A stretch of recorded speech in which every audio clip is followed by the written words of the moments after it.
क्या हो रहा है आपके आसपास, इन चीजों को जागरूकता से समझें और गहराई से इनके बारे में आप सोचिए। और जब आप वोट देते हैं, जब आप अपना समर्थन किसी एक राजनीतिक दल को देते हैं, तो अच्छी तरह से पहचानिए कि उस राजनीतिक दल का मकसद क्या है। क्या उनके नेताओं के दिलों में आपके लिए वही आस्था है कि नहीं?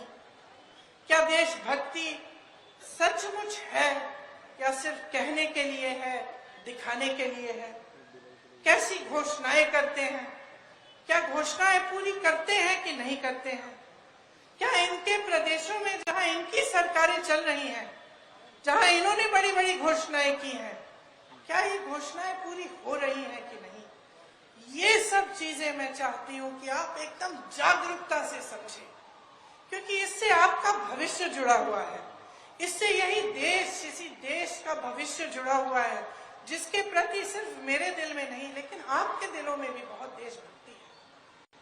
तो मैं चाहती हूं कि आप समझें, आप छत्तीसगढ़ में जो सरकार है, भूपेश बघेल जी मुख्यमंत्री हैं, उन्होंने किस तरह से आपके प्रदेश को केंद्र की सरकार की कुनीतियों से बचाया है और आपको बचाया है। कोरोना आया, कोविड था, देश भर में यहां भी संकट थी। जहां अन्य प्रदेशों में मदद नहीं दी गई, यहां आपको उसका सामना करने के लिए सहायता मिली। किसान भाई हैं, मैंने आपकी बात की, आप अन्नदाता हो, आप ही के बेटे इस देश की सुरक्षा करते हैं। आज अगर छत्तीसगढ़ की सरकार ने आपको राहत नहीं दी होती, तो बाकी देश के किसानों की तरह आप परेशानियों से घिरे होते। मुश्किलें बढ़ती चली जाती आपके लिए। महंगाई, पेट्रोल, डीजल, खाद सब महंगा हो गया है। जब आप अपने बच्चों के लिए मेहनत करते हैं, उनके भविष्य को मजबूत बनाने के लिए मेहनत करते हैं, तो आपको सरकार से सहायता मिलनी चाहिए। यही उम्मीद रखती है जनता आज सरकारों से कि देखिए, आप ज्यादा नहीं मांगते और मांगना चाहिए।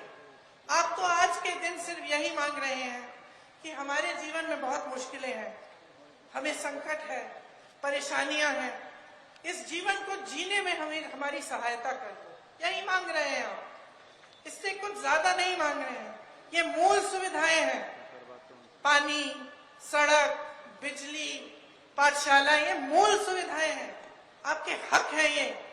फिर भी आप श्रद्धा पूर्वक यही मांगते हैं और कहते हैं चलिए ये दे दीजिए, हमें सुविधा मिल जाएगी, हमारे बच्चों को रोजगार दे दीजिए, हमें अपने पैरों पर खड़े होने के लिए एक मौका दीजिए। ये बड़ी बातें नहीं है, ये सरकारों के कर्तव्य होते हैं कि आपके लिए किया जाए। कोई एहसान नहीं होता आप पर। यहाँ तमाम सरकारी कर्मचारी हैं, पुलिस के भाई बहन हैं। आप क्या मांग रहे हैं? कई सालों से आपकी क्या मांग है कि आपको पुरानी पेंशन मिल जाए। क्यों? कोई बड़ी बात नहीं है ये। आप 20 सालों से काम करते हैं, देश सेवा करते हैं, तो एक उम्मीद रखते हैं ना कि कम से कम जब हम बूढ़े हो जाएंगे तो हमें पेंशन मिलेगा, सुरक्षा मिल जाएगी। आज आपको मालूम नहीं है कि आपके पेंशन के पैसे कहाँ जा रहे हैं। कल को कुछ हो जाए मार्केट में और आपकी सारी कमाई गवा देंगे। तो ये बड़ी मांगे नहीं है, बल्कि मैं कहती हूँ इससे ज्यादा मांगना चाहिए, बहुत ज्यादा मांगना चाहिए। महिलाएं अपना हक मांगती हैं। 33% आपको पंचायतों में आरक्षण मिला, कांग्रेस की सरकार ने दिया। अब आप देखिए कि केंद्र सरकार की क्या ये नियत है कि आपको देंगे आरक्षण। बिल तो पास कर ली, लेकिन आप जब गहराई में जाएंगे तो आप देखेंगे कि ये जो बिल पास किया है, ये तो 10 सालों के लिए लागू ही नहीं हो सकती। 10 सालों के लिए आपको आपका हक मिलने नहीं वाला है। लेकिन मीडिया में बड़ी चर्चा हो रही है, पब्लिसिटी बड़ी हो रही है, इवेंटबाजी बड़ी हो रही है।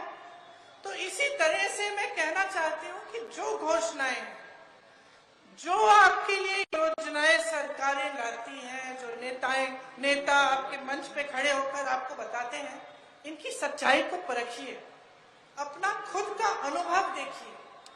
आप मूल के धर्म के आधार पर, जाति के आधार पर आप वोट दे देते हैं, तो आपने नेता को तो बिगाड़ दिया ना। वो तो जानता है उसे कुछ करने की जरूरत नहीं है, आपकी सड़क की मरम्मत नहीं हुई तो क्या हो गया, धर्म की बात कर लेगा, आपका वोट मिल जाएगा। आपको पानी नहीं मिल रहा है, महंगाई से राहत नहीं मिल रही है, तो क्या हो गया।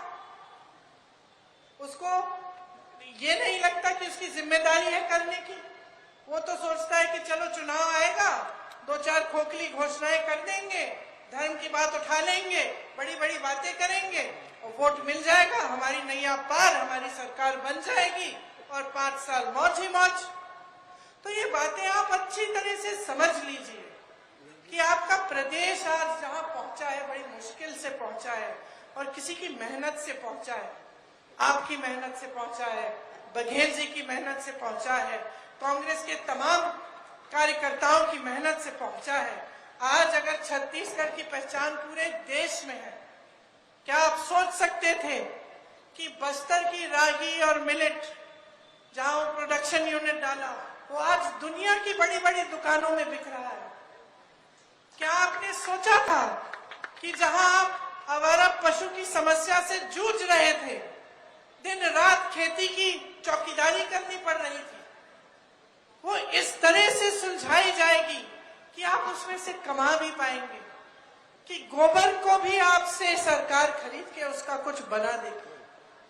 क्या आपने सोचा था कि रोजगार के मौके छत्तीसगढ़ में इतने मिल जाएंगे कि बाहर से जो पलायन करके गए थे वो वापस आकर खेती किसानी और रोजगार यहाँ पे करना चाहेंगे? क्या आपने सोचा था कि आपको एक ऐसी सरकार मिलेगी जो आपकी हर छोटी छोटी समस्या को पहचान कर उसको सुलझाने की कोशिश करेगी? मुझे नहीं लगता कि जब 5 सालों पहले हमारी सरकार बनी थी तो आप सोच सकते थे कि आपके प्रदेश की कितनी तरक्की हो सकती है। लेकिन आज ये सोच नहीं, ये आपका अनुभव है। आपने देख लिया है कि किस तरह से आपकी सरकार ने आपके लिए काम किया। मैं आज खैरागढ़ से आई हूं, वहां के सुप्रसिद्ध कवि थे मुक्तिबोध जी, आपको नाम मालूम है? मुक्तिबोध जी कहते थे, अक्सर पूछते थे कि पार्टनर तुम्हारी पॉलिटिक्स क्या है। शायद आपने सुना होगा।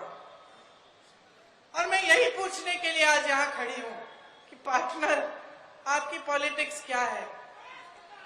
आप कैसी राजनीति चाहते हैं इस देश में? आप क्या ऐसी पॉलिटिक्स, ऐसी राजनीति चाहते हैं जो सिर्फ आपका ध्यान भटकाने में व्यस्त रहे? कि आप एक ऐसी पॉलिटिक्स चाहते हैं जो आपके लिए काम करे, काम करके दिखाए, जिसका मुख्यमंत्री यहाँ आके खड़ा होके दावे से कह सकता है मैं अगला चुनाव जीतूंगा क्योंकि मैंने काम किया है और मैं ये काम जारी रखूंगा?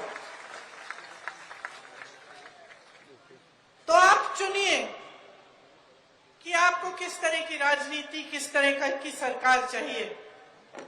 धरातल पे काम दिखना चाहिए, बड़े बड़े इवेंट्स, बड़ी पब्लिसिटी की राजनीति नहीं चलनी चाहिए। देख लीजिए, अच्छा लगता है, ठीक है, आपको लगता है कि बड़ी बड़ी मीडियाबाजी हो रही है, ठीक है, देख लीजिए, लेकिन समझ लीजिए इसको, खोखली बातें कौन कर रहा है। मध्य प्रदेश में 18 सालों से भाजपा की सरकार है। 18 सालों से इनको ये बात नहीं सूझी कि बहनों को थोड़ी बहुत राहत हर महीने देनी चाहिए। 18 साल से नहीं सूझी। 2 महीने पहले लाडली योजना निकल गई। लाडली योजना के तहत अब धड़ाधड़ पैसे दिए जा रहे हैं महिलाओं को। तो भाई 18 साल के लिए क्यों नहीं दिए? 18 सालों से सरकार है, आपको मालूम है 3 सालों में 21 रोजगार दिए इन्होंने। 21 रोजगार। शर्म आनी चाहिए आपके सामने, अपना मुंह दिखाना है इनको। ये मोदी जी आपको कह के गए थे कि नहीं कि करोड़ों रोजगार बनाएंगे, कहां गए वो रोजगार? कहां से मिलते हैं? यहाँ तमाम नौजवान खड़े हैं, कहां भाई केंद्र से तुम्हें रोजगार मिला? ये तो आपकी खुशकिस्मती है कि आपके प्रदेश में ऐसी सरकार है जो अभी भी आपको रोजगार दे रही है, वरना इनकी नीतियों से अगर आपका प्रदेश चलता 5 सालों में, तो साथ में देखिए मध्य प्रदेश में क्या हो रहा है। महिलाओं के साथ सबसे ज्यादा अत्याचार, 17 बलात्कार एक दिन में, यहां से वहां तक जाने की सुरक्षा नहीं, और कहते हैं कि लाडली योजना निकालेंगे। तो समझ लीजिए कि काम करने के लिए ना, जैसे आपकी सही नियत होनी चाहिए। आप काम कर रहे हैं खेती में, अगर आप चाहें तो आप भी बैठ सकते हैं, बैठ जाइए, कुछ नहीं करिए, उपज नहीं आएगी, कुछ नहीं होगा, आप भुगतेंगे। अगर आप चाहते हैं कि अच्छी तरह से आप काम करेंगे और अच्छी उपज आएगी और अच्छी तरह से सारी खेती हो जाए, तो उपज आ सकती है। मान लो परिवार में 2 बेटे हैं, एक की नियत ऐसे ही है और एक की अच्छी नियत है। पिताजी दोनों को कुछ दे देते हैं कि लो, ये लो थोड़े से पैसे, अब इसका कुछ बनाओ तुम। जिसकी नियत खराब है वो जाके जुआ खेलेगा, इधर उधर कुछ पी लेगा, छोड़ देगा, पैसे गवा देगा। जिसकी नियत अच्छी है वो कुछ कमा के लाएगा, नौकरी ढूंढने की कोशिश करेगा, शायद खेती में जाके खेती कर ले। तो नियत एक बहुत बड़ी चीज होती है। आप जब बच्चों के लिए रिश्ता तय करने जाते हैं तो सबसे पहले क्या देखते हैं कि भाई वो दूसरा परिवार है, उसकी नियत क्या है, लड़का कैसा है, उसका स्वभाव क्या है, झूठ बोलने वाला है, सच बोलने वाला है। सबसे पहले तो यही देखते हैं। इसी तरह से आप नेताओं से पूछो ना, नेताओं को क्यों छोड़ देते हैं? नेताओं से पूछो नियत क्या है भाई तुम्हारी। यहां आके तुमने घोषणा की, कुछ किया नहीं, तो वापस आने की हिम्मत कैसे हो गई? तो आप क्यों नहीं पूछ रहे हो? जिम्मेदार बनाओ नेताओं को, हमें जिम्मेदार बनाओ। हम अपनी जिम्मेदारी समझ रहे हैं।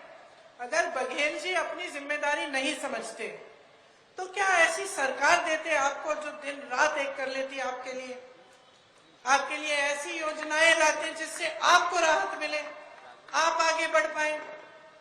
बस्तर जैसी जगह जो हिंसा के लिए जानी जाती थी, आज देश भर में रागी, कोदा, ये सब इन चीजों के लिए जानी जाती है। आपकी संस्कृति जन विश्व का जो सबसे बड़ा तो सांस्कृतिक कार्यक्रम जो है आदिवासियों के लिए कहाँ हो रहा है आज? छत्तीसगढ़ में हो रहा है। तो अगर नियत सही नहीं होती तो ये सब काम नहीं होता। तो सीधी सी बात करने आई हूं आपसे। देखिए, जब आप वोट डालने जाएंगे, जागरूक बन के डालो, जागरूक बन के डालो और अपनी परिस्थितियों को समझ के डालो, अपने ही अनुभव पे डालो। मैं कह रही हूं इसलिए मत डालो, बघेल जी कह रहे हैं इसलिए मत डालो, कोई और नेता किसी और पार्टी का आके कह रहा है इसलिए मत डालो। अपने अनुभव को देखो, मिला है कि नहीं मिला है, तरक्की हुई है कि नहीं हुई है, किस तरह से आपका गांव आगे बढ़ा है, आपका देश क्या आगे बढ़ रहा है कि पीछे चले जा रहा है। जो नेता सामने आ रहा है वो आपको आगे बढ़ाने की बात, विकास की बात, रोजगार की बात, महंगाई घटाने की बात कर रहा है या धर्म की बात कर रहा है, आपको एक दूसरे से लड़ाने के लिए। जागरूक बनो, जागरूक बनोगे तो तुम्हारा भविष्य कोई बिगाड़ नहीं पाएगा। सबसे बड़ी देशभक्ति यही है बहनों और भाइयों, इससे बड़ी कोई देशभक्ति नहीं है कि ये जो वोट है तुम्हारा, ध्यान से सोच समझ के जागरूक बन के तुम डालो और ऐसी पार्टियों को बढ़ाना बंद कर दो जो आपका ध्यान हटा देती हैं। आपका ध्यान अर्जुन के ध्यान की तरह होना चाहिए, एकदम केंद्रित। जैसे अर्जुन ने मछली की आंख से अपना ध्यान नहीं हटाया, अपने भविष्य से अपना ध्यान मत हटाओ।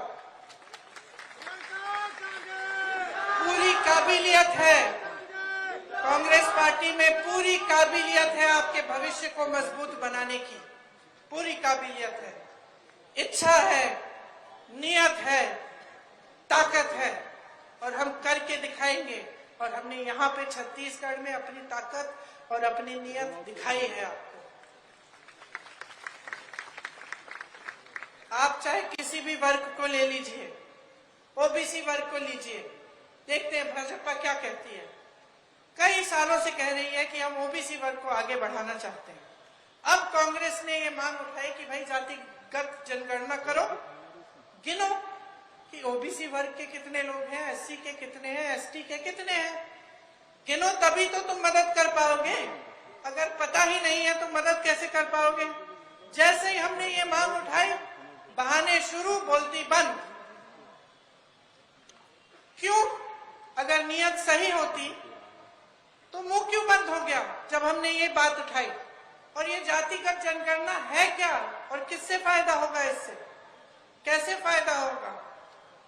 ये यही बात है कि गिन लो, देखो देश में कौन कौन है, क्या सुविधाएं सबको मिल रही हैं, क्या सबको न्याय मिल रहा है। 84% ओबीसी एससी एसटी की संख्या बिहार में है, उन्होंने गिनती की। और अगर आप देश के बड़े बड़े मीडिया घर देखोगे, देश की बड़ी बड़ी संस्थाएं देखोगे, देश के सबसे जो बड़े सचिव हैं उनको देखोगे, विश्वविद्यालय के जो चांसलर्स हैं उनको देखोगे, तो क्या आपको ये दिख रहा है कि ये 84% जो संख्या है हमारी आबादी की, उनको न्याय मिल रहा है इन पदों पर? नहीं मिल रहा है, नहीं मिल रहा है। तो फिर से बड़ी बड़ी बातें, धरातल पे कुछ नहीं। महिलाओं के साथ बड़ी बड़ी बातें, इवेंटबाजी, बिल पास हो गई, धरातल पे